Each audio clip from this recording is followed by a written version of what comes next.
before I got injured, I was like playing really well, flying. And then when I came back, I think that's probably the hardest I found it, because it's at such a high level, and to get back to the level where I was actually playing at, I found tough.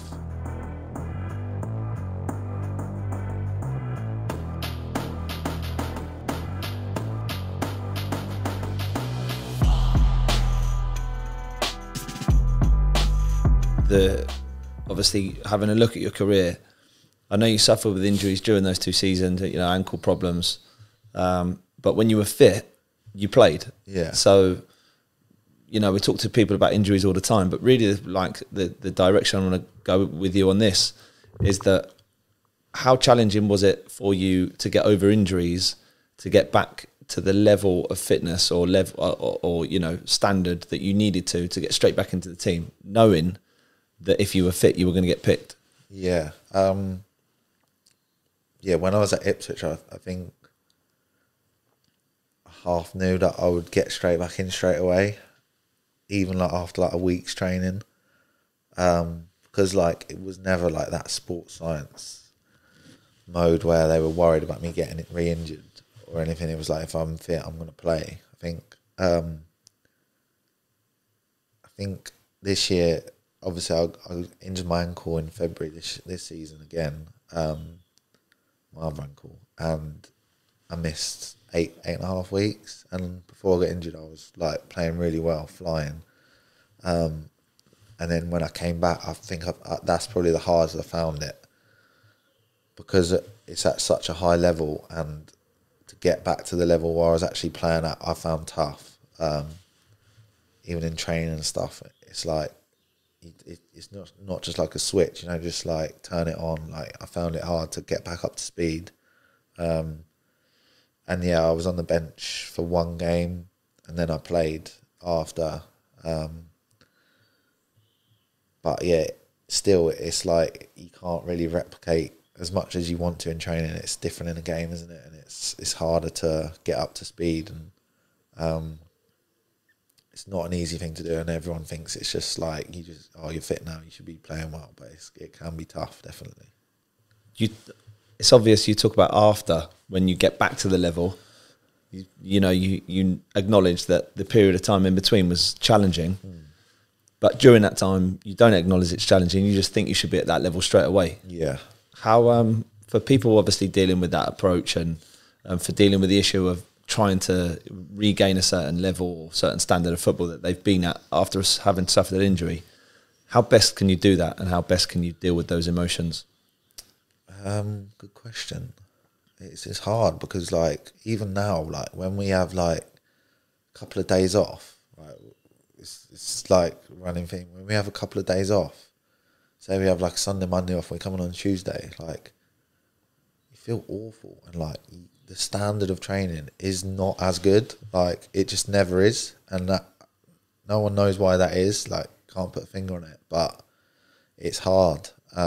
And like, yeah, when I was injured for 8.5 weeks, I think I probably expected to just come back and be playing how I was playing before, when that was probably pretty naive, and like, it doesn't work like that. Things change. You haven't kicked the ball in so long, and everyone else is still bang at it from when they were before. So it's not easy. I don't really know the answer to that question, to be honest. I suppose you just gotta grind it out. It's not always going to be, you're not always going to play well every day and train well every day. So you just got to grind it out and try and obviously get back to that level where you were before. You were obviously playing at a high level at Ipswich when you were fit. And the information that I've got, I know you spoke about 3.5 million, but I think it was rising to £8 million. So from Ipswich to Bristol? From Ipswich to Bristol, yeah. Yeah, I don't really know, to be fair, but yeah. I'm interested to know what it was about the Bristol City environment for you that allowed you to play so well. Yeah. So like I said earlier about like the nutrition side, that was a big part. We used to have like this website that they'd give to us, which would have meals and meals and meals and meals and how recipes and stuff. And me and my missus, we used to do quite a lot of them.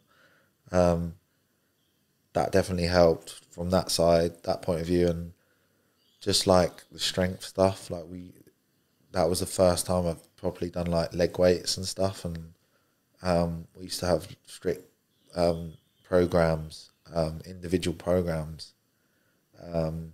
So on a Tuesday, say our typical week was in Monday, Tuesday, Wednesday, off Thursday, train Friday, obviously play Saturday. So on a Tuesday we'd do isometrics in the gym, which would be like bridge holds, Copenhagen holds, all isometric exercises after training.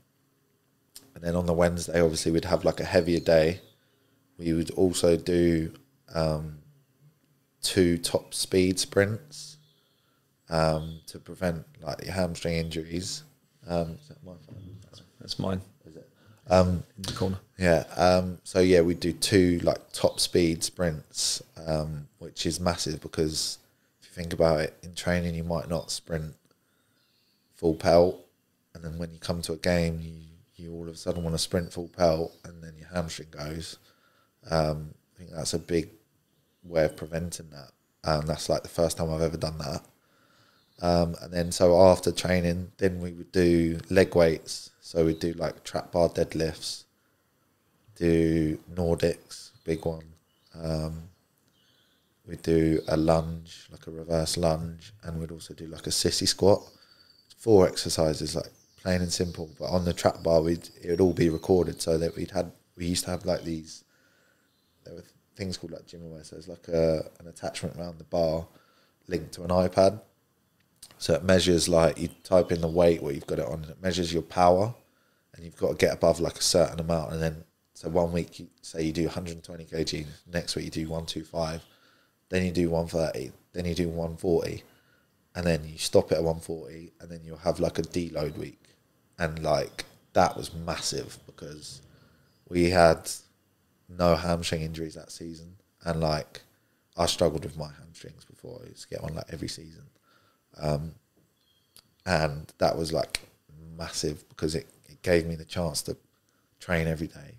I played like 47 games that season, which is the most I've ever played.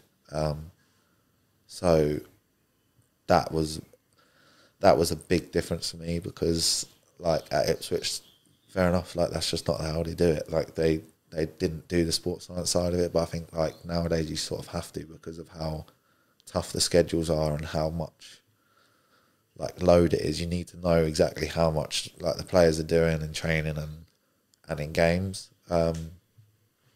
So that was, yeah, and it's similar at Brighton now. We do all of that stuff, and it definitely helps.